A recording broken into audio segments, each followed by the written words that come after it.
నమస్తే welcome to Amar news. నా పేరు తరంగిణి. ముందుగా బులెటిన్లో హెడ్లైన్స్ చూద్దాం. కమాండ్ కంట్రోల్ కేంద్రాన్ని ముట్టడించేందుకు బీజేపీ యత్నం. బీజేపీ నేతలపై గోపీనాథ్ అనుచరులు దాడి చేస్తున్నారని ఫైర్. ప్రధాని పర్యటనపై రివ్యూ చేపట్టిన బండి సంజయ్. రామగుండం సభపై నేతలకు దిశానిర్దేశం చేసిన స్టేట్ చీఫ్. ప్రజాస్వామ్యంపై కేసీఆర్ ప్రేమ ఒలకబోస్తున్నారన్న ఈటెల. రాజీనామా చేయకుండా పార్టీలో చేర్చుకున్నారని ఫైర్. దేశానికి అన్నం పెట్టే ధాన్యాగారం తెలంగాణ మారిందన్న హరీష్ రావు. వడ్లు కొనని బీజేపీ 100 కోట్లతో ఎమ్మెల్యేలను కొంటుందని విమర్శ.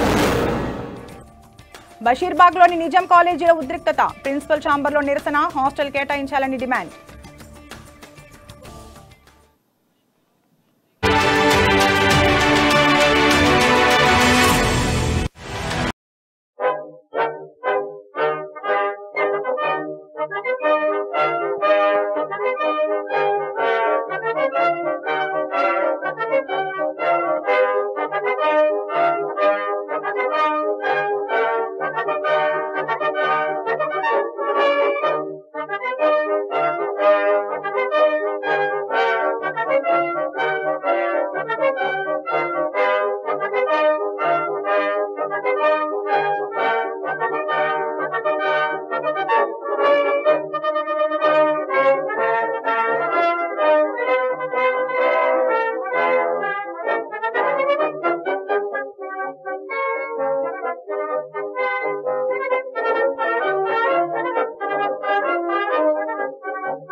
మరి ఈ యొక్క అరాచకత్వానికి వ్యతిరేకంగా మేము ఎన్నిసార్లు విన్నపించుకున్నా కానీ కూడా ఈ police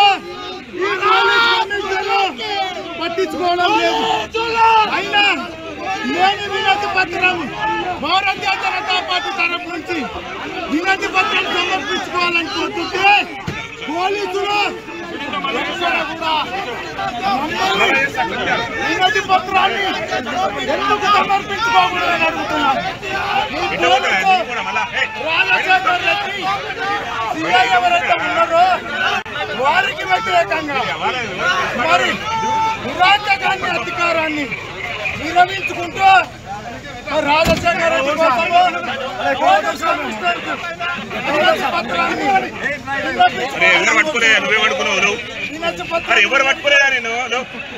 Jubilee Hills CI Rajasekhar Reddy గారు అక్కడ ఉన్న ఎమ్మెల్యే మాగంటి గోపీనాథ్ గారు తొత్తుగా మారి ఈరోజు భారతీయ జనతా పార్టీ కార్యకర్తలను విలక్షణంగా ఈరోజు టీఆర్ఎస్ గుండాలు ఈరోజు కొడుతుంటే వారు ఎక్కడ కూడా వాళ్ళ పైన ఇలాంటి చర్యలు లేకుండా ఈరోజు వాళ్ళని అరెస్ట్ చేయకుండా మేము కేసులు పెట్టినా వాళ్ళు కేసులు తీసుకోకుండా ఈరోజు జూబ్లీహిల్స్ ఎస్హెచ్ఓ గారు రాజశేఖర్ రెడ్డి గారు వాళ్ళ తీరు మనం చూస్తున్నాం.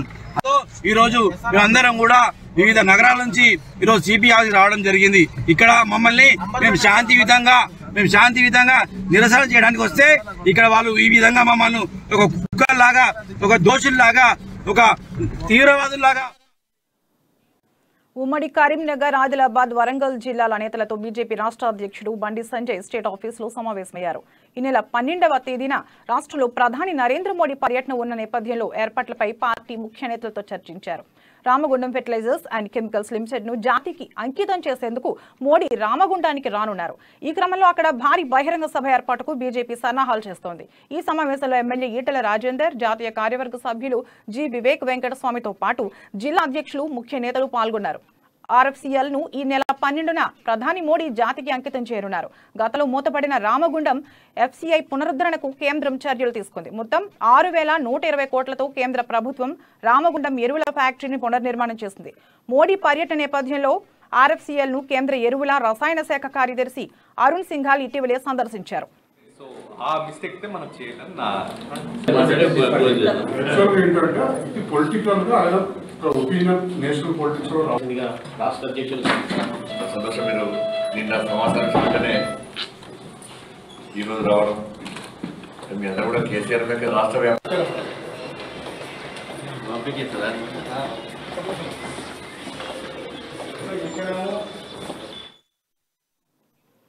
ఏ ఎమ్మెల్యేను కూడా రాజీనామా చేయించకుండా పార్టీలో అక్రమంగా కాంగ్రెస్ నేతలను చేర్చుకున్న కేసీఆర్ ప్రజాస్వామ్యంపై ప్రేమ ఒలకబోస్తున్నారని బీజేపీ ఎమ్మెల్యే ఈటల రాజేందర్ అన్నారు. ప్రజాస్వామ్యాన్ని కాపాడాలని సీఎం కేసీఆర్ మీడియాను అభ్యర్థించడం హాస్యాస్పదంగా ఉందన్నారు. అసలు మీడియా ప్రతినిధుల మీద దాడి చేసింది కేసీఆర్ కాదా అని ప్రశ్నించారు. వ్యతిరేకంగా వార్తలు రాసిన ఛానళ్లను కొనుగోలు చేయలేదా అని ఈటల నిలదీశారు. నిజమే కొంతమంది సభ్యుల సపోర్ట్ ఉంటే బాగుంటుందని చెప్పి బీఎస్పీ నుంచి వెళ్ళి తీసుకున్నారు 2 శాసనసభ్యులని, వైఎస్ఆర్సీపీ నుంచి తీసుకున్న 3-4 శాసనసభ్యులని, తెలుగుదేశం పార్టీని మొత్తమే బోర్లేసిండు.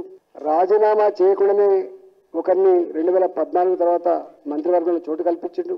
దాదాపు అప్పుడు చివరికి మనం చెప్పినట్టుగా సిపిఐ పార్టీ వాళ్ళు అయితే పాపం సైకిళ్లకు జెండాలు కట్టుకొని ఇంటింటికి అడుక్కొని గెలిపించుకున్నటువంటి ఒక ఏకైక శాసనసభ్యుడు. దాదాపు 25 మంది శాసనసభ్యులని 2014 నుంచి 2018 వరకు వైఎస్ఆర్సీపీ కానీ, తెలుగుదేశం పార్టీ కానీ, కాంగ్రెస్ పార్టీ కానీ, తెలుగుదేశం పార్టీ కానీ, సిపిఐ పార్టీ కానీ, ఈ అన్ని పార్టీల నుంచి 25 మంది శాసనసభ్యులని ఏ పేరు పెట్టి తీసుకున్నావు?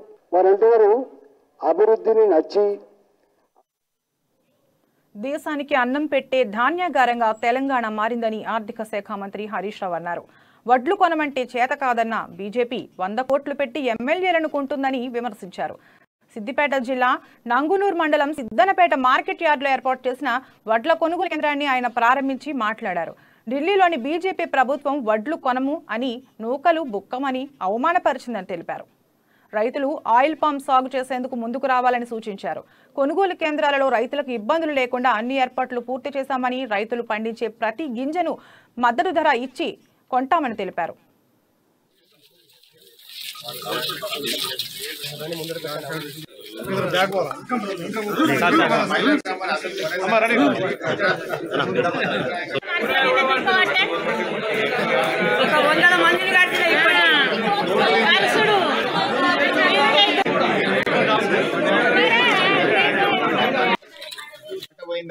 ఆంధ్ర నుంచి రైస్ మిల్లర్లు వచ్చి తెలంగాణలో వడ్లు కొనుక్కపోతాం.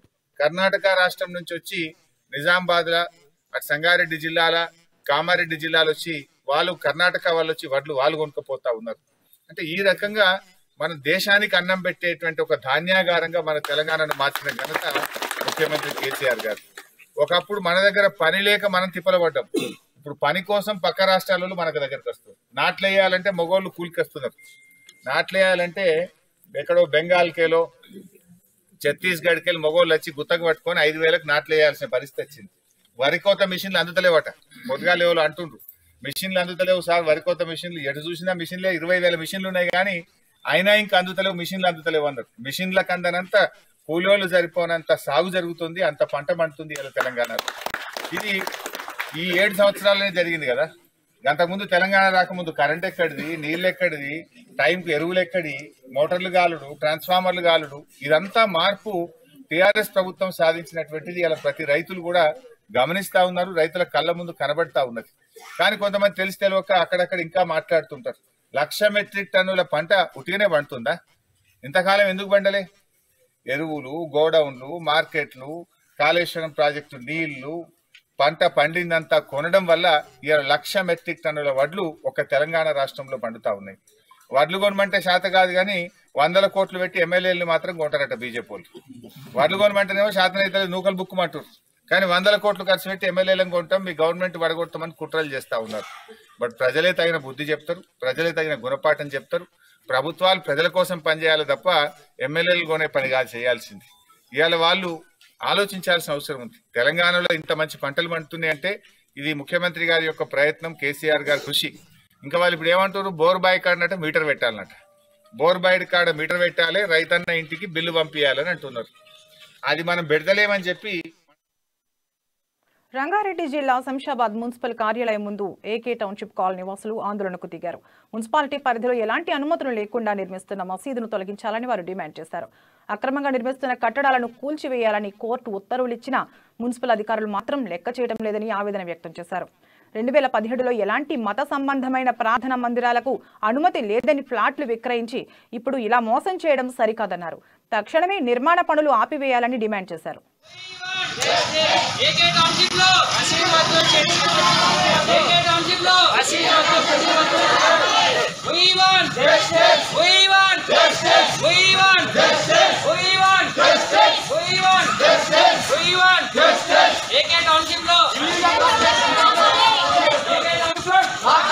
members ki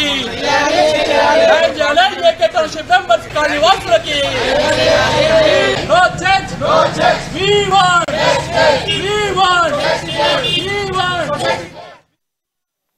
ఇప్పుడు బులెటిన్ లో షార్ట్ బ్రేక్ తీసుకుందాం. ఉత్కంఠంగా మారిన ఉపపూర్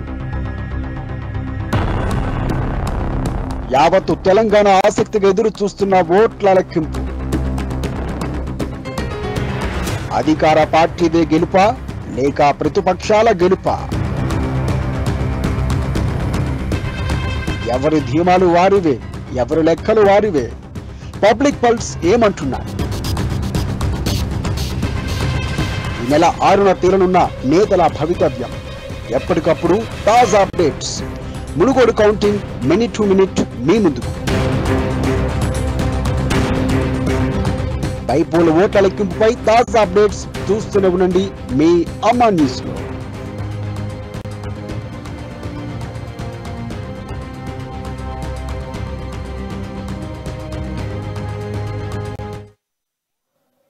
వెల్కమ్ బ్యాక్. మంగళగిరి నియోజకవర్గం ఇప్పటం గ్రామంలో జనసేన అధినేత పవన్ కళ్యాణ్ పర్యటన హై టెన్షన్ మధ్య కొనసాగింది. రోడ్డు విస్తరణ కోసం ఇళ్లు కోల్పోయిన బాధితులను పవన్ పరామర్శించారు. ఈ సందర్భంగా ఆయన మాట్లాడుతూ వైసీపీ గూండాలను ధైర్యంగా ఎదుర్కోవాలని చెప్పారు. ప్రభుత్వ సలహాదారు సజ్జల రామకృష్ణారెడ్డిపై మండిపడ్డారు. వైఎస్ఆర్ గారి విగ్రహాన్ని పెట్టుకున్నారు, అక్కడేమో నందిని కూల్చేశారు, అందరూ పూజించుకుని నందిని కూల్చేశారు.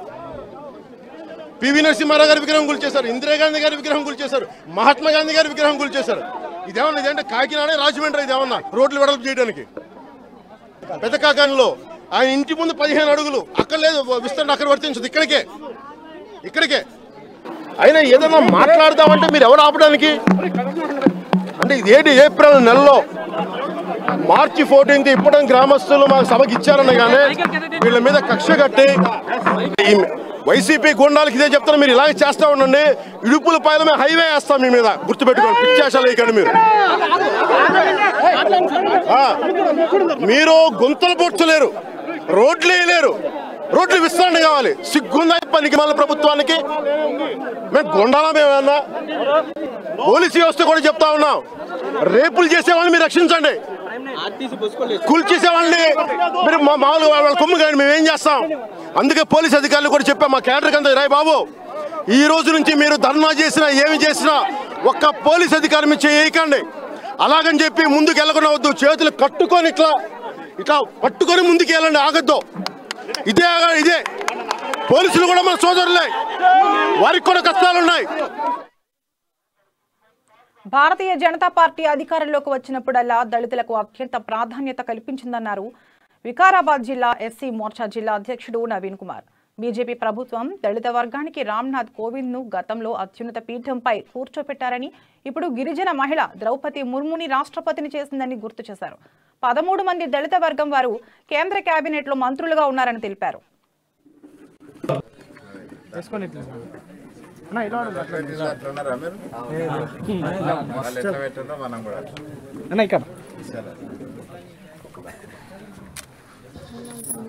చూడు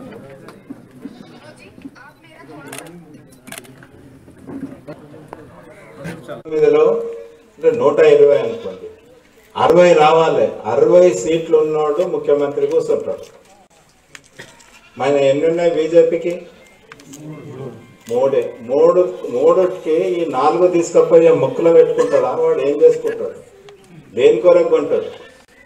మనవి కూడా 55 ఉంటే దాంట్లోకి తీసుకపోయి 4 కలిపితే మనం ముఖ్యమంత్రి కావచ్చు అని చెప్పేసి చిన్న తెలివిలోనే కూడా వాడు గ్రహిస్తలేడు ఆ మనిషి. నేను కూడా ఆయనతో చాలా సంవత్సరాలు దోస్తాన్ని చేసిన కానీ ఇంత తెలివి తక్కువ పని చేశాడని చెప్పేసి అనుకోలేదు నేను. కాబట్టి ఈరోజు మనం కొన్నామంట, మనం కొననీక కూడా దేని కొరకు కొంటాం అనేది. లేకపోతే ఇది మహాత్మా గాంధీలా, లేకపోతే ఈయన్ని తీసుకపోతే మొత్తం ఒకరిని తీసుకపోతే ప్రపంచం అంతా మలిపేస్తారా? నలుగురు దొంగలే. ఎందుకంటే వాళ్ళు కాంగ్రెస్ పార్టీలో గెలిచి టీఆర్ఎస్ పార్టీలో పోయినోళ్ళు. అసొంటి వాళ్ళని మనం తీసుకున్నామని చెప్పేసి ఓ పెద్ద గగ్గోలు పెడతా ఉన్నాడు ఆ మనిషి. ఉమ్మేస్తున్నారు అందరు జనం అంతా కూడా. ఈయన బీజేపీ వాళ్ళకి వీళ్ళని ఎందుకు కొనుక్కుంటారు అని చెప్పేసి. నేను నిన్న ఇలా ఫోన్లో చూసిన ఒక పిల్ల, అమ్మాయి, చిన్న పిల్ల, ఆమె ఏం చెప్తుంది, అది ఎవరైతే మహబూబాబాద్ జిల్లా కేంద్రంలోని ఎంపీ క్యాంపు కార్యాలయంలో 88 మంది లబ్ధిదారులకు సీఎం రిలీఫ్ ఫండ్ చెక్కులను పంపిణీ చేశారు. 38,40,000 రూపాయల సహాయ నిధి చెక్కులను లబ్ధిదారులకు అందజేశారు. ఈ సందర్భంగా ప్రతి పేదవాడికి కార్పొరేట్ స్థాయి వైద్యం అందించేందుకు టీఆర్ఎస్ ప్రభుత్వం అధిక ప్రాధాన్యతనిస్తుందన్నారు ఎంపీ కవిత. టీఆర్ఎస్ ప్రభుత్వం అధికారం చేపట్టిన తర్వాత అన్ని వర్గాల సంక్షేమానికి పెద్దపీట వేస్తున్నామన్నారు.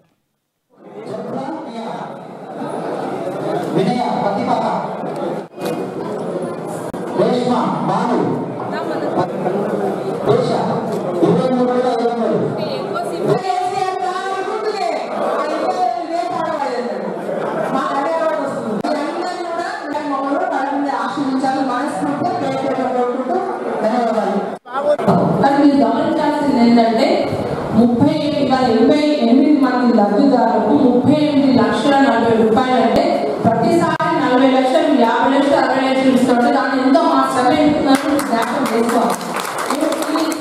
ఆఫీస్కి వెళ్ళి ప్రత్యేకంగా అధికారులు చూసుకుని, మా ఊరు పేదోడు, మా కార్యకర్త గరిబోడు, లేకపోతే ఆడబిడ్డ ఆఫీస్ చేయించుకుంది, అప్పు తెచ్చుకుంది, బంగారం కొడుకు పెట్టుకుంది, వాళ్ళతో భూమి ఎక్కడైనా పెట్టుకొని కూడా ఒడ్డుగా తీసుకొస్తుంది చేయాలన్నప్పుడు, లేకపోతే పైన పడేసాం అనుకోండి ఆడపదాల్లో పైన వస్తుంది. అట్లా కాదు, ఖచ్చితంగా ప్రతి పైన కూడా సొంతంగా నా ఇంట్లో ఆడబిడ్డమో, మా అన్నమో, మా తమ్ముడితో ఇచ్చిన మా దగ్గర ఇవన్నీ చేసే కార్యక్రమం కాబట్టి ఎప్పుడు నువ్వు జీవించాలని మనస్ఫూర్తి కోరుకుంటూ ప్రజలు కాబట్టి నువ్వు పూర్తి విశ్వాసం చేస్తున్నా రేపు బ్రహ్మాండ 30,40,000 మెజారిటీతో మన అభ్యర్థి గెలవబోతాము. కానీ మీరు గమనించాల్సింది ఏంటంటే రాష్ట్రంలోని అన్ని వర్గాల నుంచి రాహుల్ గాంధీ చేపట్టిన భారత్ జోడో యాత్రకు విశేష స్పందన వస్తోందని, ఇది కాంగ్రెస్ పార్టీలో కొత్త జోష్ను తీసుకొచ్చిందని కాంగ్రెస్ సీనియర్ నేత జయరాం రమేష్ చెప్పారు. ఇప్పటి వరకు తెలంగాణలోని 7 జిల్లాల్లో పాదయాత్ర పూర్తయిందని తెలిపారు. ఉన్నతమైన లక్ష్యం కోసం రాహుల్ గాంధీ భారత్ జోడో యాత్ర మొదలుపెట్టారని చెప్పారు. ఈ యాత్ర ఎన్నికల కోసం మాత్రం కాదన్నారు. రాహుల్ పాదయాత్ర తెలంగాణ రాష్ట్ర కాంగ్రెస్ కు కొత్త దిశానిర్దేశం చేస్తుందని తెలిపారు. तेलंगाना में 2.5 दिन आज दोपहर का और कल और परसों का है, और नारायणपेट से लेकर महबूबनगर, मेडचल, रंगारेड्डी, हैदराबाद, संगारेड्डी, मेडक और कामारेड्डी एंड में यहाँ पब्लिक से जो रिस्पांस आया है, मैं समझता हूँ कांग्रेस पार्टी के लिए एक बूस्टर डोज है. Congress party has got fresh life from the Bharat जोड़ो यात्रा. Now the Bharat Jodo Yatra was never meant for any election purpose. Bharat Jodo Yatra से किसी भी चुनाव से लेना देना नहीं है. बाय इलेक्शन हो या विधानसभा का इलेक्शन हो, मैंने पहले से कहा है, चुनाव अलग है, भारत जोड़ो यात्रा अलग है. ఎమ్మెల్యేల కొనుగోలు విషయంలో సమగ్ర విచారణ జరిపించాలన్నారు సిపిఐ రాష్ట్ర కార్యదర్శి కోనంనేని సాంబశివరావు. ఎమ్మెల్యేల కొనుగోలు వ్యవహారంలో బీజేపీ కీలక నేతలు ప్రధాన భూమిక పోషించారని కోనంనేని ఆరోపించారు.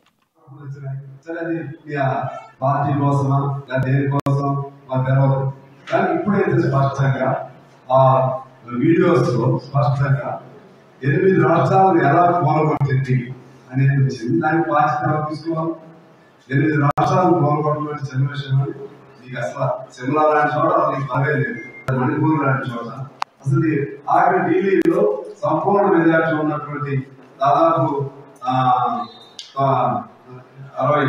67 స్థానాలు కలిగినటువంటి ఢిల్లీ కూడా మింగేయడానికి చూస్తున్నాం.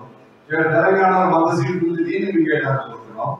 ఇవన్నీ ఎవరు చెప్పిన మాటలు? ఇవి చెప్పిన మాటలు ఎవరంటే మీకు సంబంధించినటువంటి పేదవాళ్ళు. మీకు సంబంధం లేదని చెప్పగలుగుతారా? ఆ పేదవాళ్ళు ఎవరు? దాన్ని కూడా స్క్రిప్ట్ కేసీఆర్ రాశాడు, ఈయన సినిమా తీసాడు చెప్తున్నాడు బండి సంజయ్.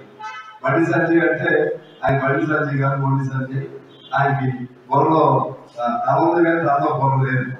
ఆయన స్క్రిప్ట్ ఎవరైనా వచ్చి ఏ సాధువైనా వచ్చి నా కేసులో కట్టండి, నేను మీ స్టింగ్ ఆపరేషన్ లో పాల్గొంటానని ఎవరైనా వచ్చి ఉంటారండి. అక్కడ వాళ్ళని రెడ్ హ్యాండెడ్ గా అగ్నంగా దొరికిపోతే వాళ్ళు డైరెక్ట్ గా నరేంద్ర మోడీ గారి పేరు, అమిత్ షా పేరు అన్ని సార్లు చెప్తున్నారంటే అంతకుముందు మనకు తెలుసు ఒక్కో రాష్ట్రానికి.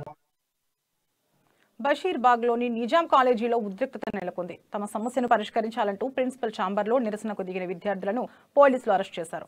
నూతనంగా నిర్మించిన హాస్టల్ను అండర్ గ్రాడ్యుయేట్ గర్ల్స్ కు కేటాయించాలంటూ ఛాంబర్లో ప్రిన్సిపల్ ను కలిసి విద్యార్థులు అడిగారు. అయితే నూతనంగా నిర్మించిన హాస్టల్ను పీజీ విద్యార్థులకు కేటాయించాలని వీసీ తమకు ఆర్డర్స్ ఇచ్చారని ప్రిన్సిపల్ చెప్పడంతో విద్యార్థులు ఆందోళనకు దిగారు. ఈ విషయంపై స్పష్టత ఇవ్వాలని, తమకు నూతనంగా నిర్మించిన హాస్టల్ను కేటాయించాలని వేడుకున్నారు. దూర ప్రాంతాల నుండి వచ్చిన తమకు హాస్టల్ కేటాయించాలని ప్రిన్సిపల్ ను కోరారు. ఈ క్రమంలోనే ప్రిన్సిపల్ ఛాంబర్లో విద్యార్థులు బైఠాయించి నిరసన తెలిపారు.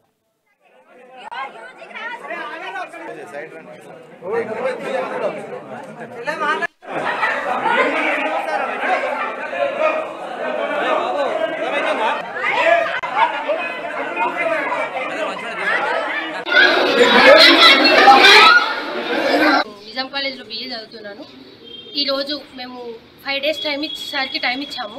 టైం అడిగారు, 5 days టైం ఇవ్వండి, మేము సొల్యూషన్ చెప్తాము అని చెప్పారు. కానీ మాకు ఈరోజు నిన్న నైట్ ఒక సంఘటన జరిగింది. సార్ వాళ్ళు వచ్చి అక్కడ మా హాస్టల్ దగ్గరికి వచ్చి పీజీ అమ్మాయిని పిలిపించి నైట్ 6కి వచ్చి ప్రారంభించడం జరిగింది. వాళ్ళు వచ్చేసరికి మాకు ఇన్ఫర్మేషన్ వచ్చింది. ఇన్ఫర్మేషన్ వచ్చినాక మేము వెళ్ళాము. మేము వెళ్ళేసరికి సార్ వాళ్ళందరూ వెళ్ళిపోయారు. కానీ మాకు టైం ఇచ్చి మాకు న్యాయం చేస్తా అని చెప్పి మాకు న్యాయం చేయకుండా ఈరోజు నిన్న నైట్ ఆ సంఘటన జరిగింది. ఆ తర్వాత మేము ఈరోజు సార్కి ముట్టడి చేయడం జరిగింది. సార్ మాకు సొల్యూషన్ చెప్పకుండా మేము పీజీ వాళ్ళకి ఎలా ఇస్తారు? మాకు ఒక మాట చెప్పాలి కదా, మేము ఇచ్చేస్తున్నాం అని చెప్పుకుంటే మేము ఏదో ఒక తర్వాత యాక్షన్ తీసుకునే వాళ్ళం. కానీ మీరు ఏ సొల్యూషన్ మాకు చెప్పకుండా మీరు ఆ రోజు నిన్న ఏం సంఘటన జరిగిందో అది మీరు అలా చేయడం తప్పు అని ఈరోజు చెప్పడం జరిగింది. సార్ మీ వల్ల కాకపోయినా మాకు హెల్ప్ చేయాలి. తెలియదు, వచ్చి వారం రోజులు కూడా అవుతలేదు కాలేజీకి.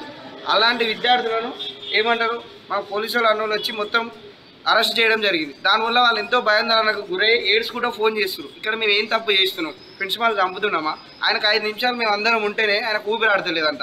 మరి ఒక్కొక్కరు ఆడపిల్లలు రోడ్ల మీద ఉంటారు, వాళ్ళకి రెస్పాన్సిబిలిటీ ఎవరైనా ఏమైనా అయితే అన్న పిల్లలు గర్ల్స్ చదువుకోలేక టీసీలు తీసుకొని వెళ్తారు, చదువుకోలేక హాస్టల్ లేక.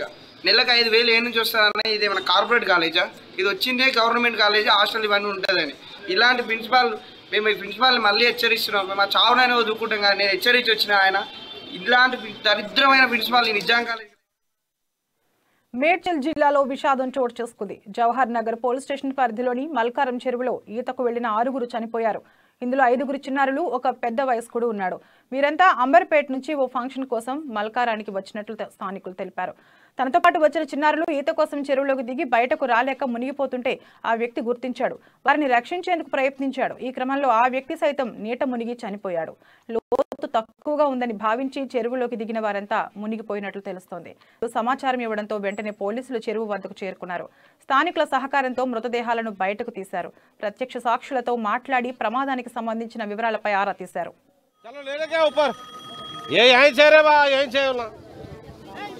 यहीं से ले लो, चलो क्या करते हो, यहीं से बोला, यहीं से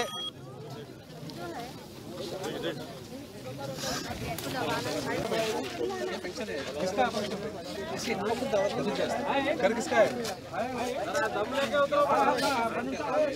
नाम क्या है जी? उनका नाम क्या है बोलो?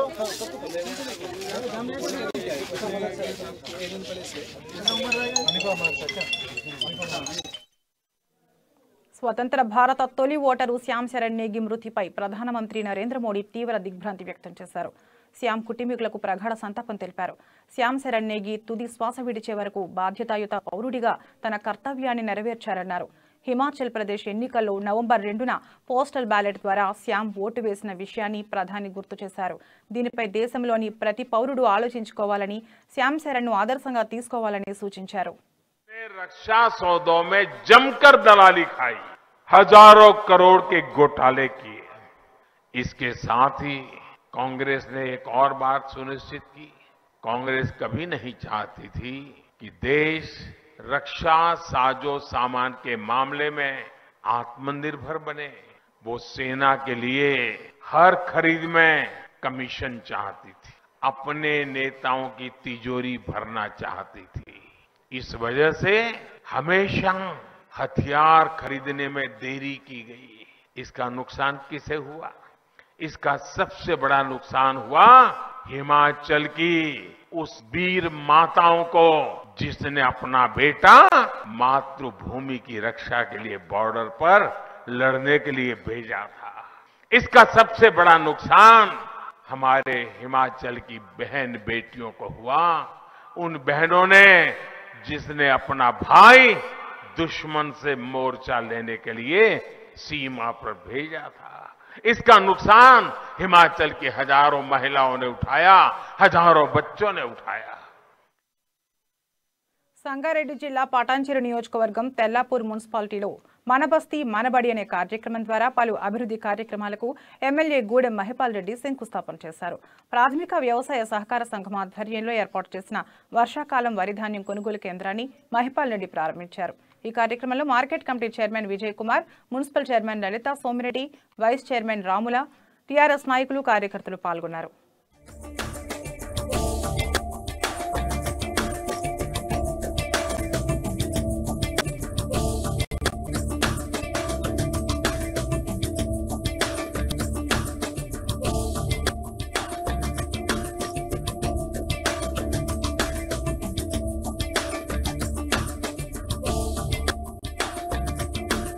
ఈ రోజు రామచంద్రాపూర్ మండలంలో తెల్లాపూర్ మున్సిపాలిటీ గాని, గ్రేటర్ హైదరాబాద్ రామచంద్రపురం టౌన్ గాని మన ఊరు మనబడి కార్యక్రమాన్ని ఈ రోజు ఫోర్స్ 4,70,00,000 ఇచ్చి 5 కోట్ల 70 CSR మొత్తం 5,50,00,000 వరకు ఈ రోజు స్కూళ్లకు శ్రీకారం చుట్టడం జరిగింది.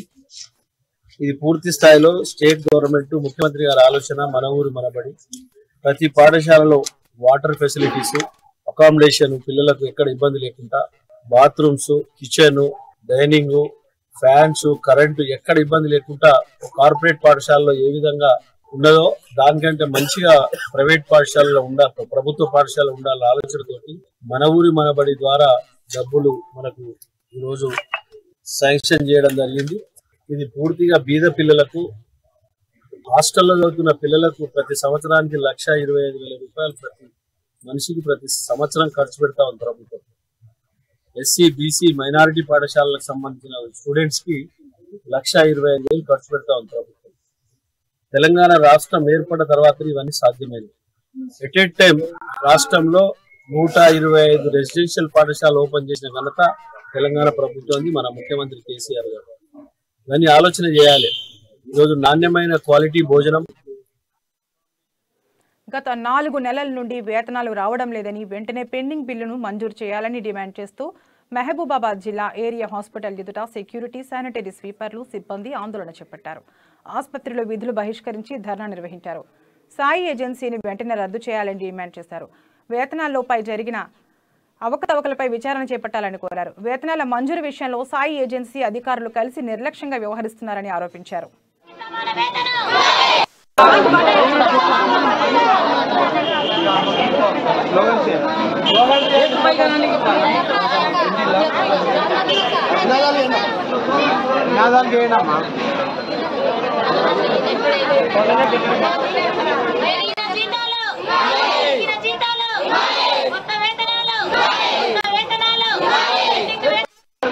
ఎస్పీ గారే ప్రకటించారు. కాబట్టి మా డిమాండ్ ఏంటంటే ఈ కాంట్రాక్ట్ ను రద్దు చేసి కొత్త కాంట్రాక్ట్ ఇస్తేనే ఇవాళ కార్మికులకు న్యాయం జరుగుతుంది తప్పించి లేక భవిష్యత్తులో కూడా వీళ్ళని మోసం చేయడానికి అవకాశాలు ఉంటాయి. కాబట్టి దాన్ని కూడా అధికారులు ఆలోచన చేయాలని ఈ సందర్భంగా మేము అధికారులను చేస్తున్నా. గత 9-10 సంవత్సరాలుగా అనిపిస్తాను.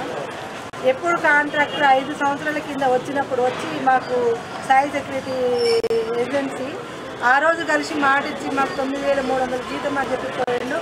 అప్పటి నుంచి 2 నెలలు 1 నెల జీతం 9,300 వేసిన తర్వాత 7,300 వేసి కడమయ్యండి వాళ్ళే ఉన్నారు. మళ్ళీ ఇప్పుడు కాంట్రాక్ట్ మారింది అన్నారు, మళ్ళీ వాళ్ళకే వచ్చింది అన్నారు. వచ్చిన కాడి నుంచి కూడా ఒక్కరోజు కూడా వచ్చి కంటికి అవ్వలేదు, మాకు సమాధానం చెప్పలేదు ఈ రోజు వరకు. ఇప్పుడు 4 నెలలు అవుతుంది కొత్తది వచ్చి కూడా, పాతది 4 నెలల జీతం ఆఫ్ చేసుకుంది, కొత్తది 3వ నెల నడుస్తుంది. జీతాలు లేవు అంటే 1 నెల జీతాలు 1 నెల అని 1 నెల వేసి మమ్మల్ని వేసిన జీతాలు కూడా కరెక్ట్గా వేయకోకుండా మస్తు ఇబ్బంది పెట్టారు. ఇవి ఇప్పటివరకు బులెటిన్ అప్డేట్స్. మరిన్ని అప్డేట్స్ కోసం చూస్తూనే ఉండండి అమ్మ న్యూస్, నిజం కోసం జనం కోసం.